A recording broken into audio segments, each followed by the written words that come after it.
Just like any other industry, so much has changed in the dispatch world in the last decade. We can manage working off of 3 separate computers and 6 computer monitors. And new technology, as you may guess, makes a whole lot of difference. With the different consoles and being able to adjust them, you can stand up, you can sit down. But equipment wasn't always this up to date. Just ask any dispatcher who's been around for close to 10 years.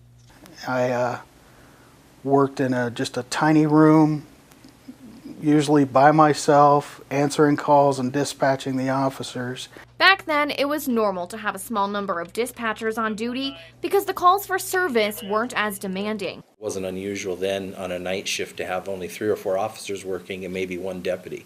But that changed as populations grew and calls increased. More dispatchers and updates were needed. Over the past 26 years, Deputy Director Ted Rufflett has aided dispatch advance from writing by hand. When I started, everything was done on paper and pen. We wrote as we were talking to callers. And working manually. You'd slide little cards in and out of slots and the lights would light up to tell you who was busy and who was free. To the convenient, state-of-the-art equipment used today.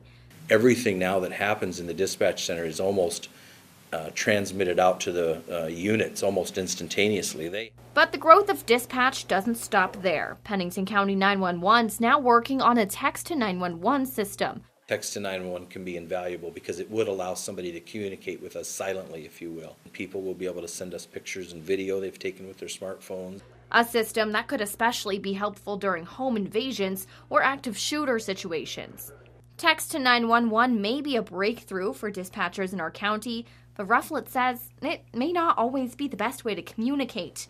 But for the deaf and mute community, it could be life-changing. They have never had a really good way to communicate in emergencies. If they're at home and they have a telephone device for the deaf, they can communicate with us. But if they're out in public or they're not near that phone, they can have a difficult time reporting an emergency. Just like the rest of the computer world, telecommunications will always continue to develop. Every time there's a technology update, it improves the service we provide to the public because it allows us to handle more information quicker.